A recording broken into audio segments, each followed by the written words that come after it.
6, îi dau 50 de lei. Deci, Ba, Ciprian, fii atent, 5 ori 109 pi cu semnul ăla așa de iubire, 8 întors.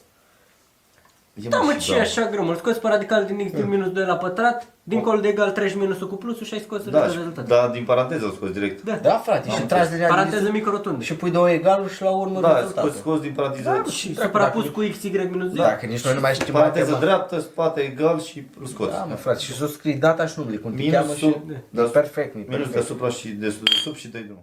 Ușor, ușor, că strici canapeaua. Oh.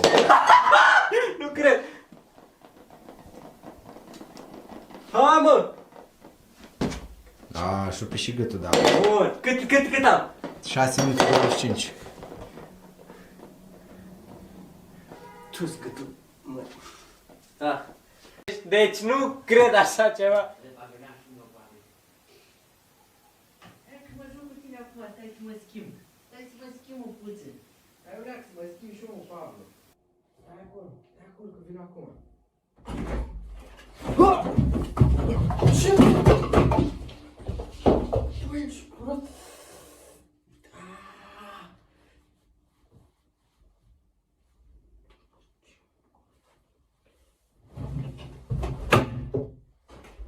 Îți mai trebuie în față acum.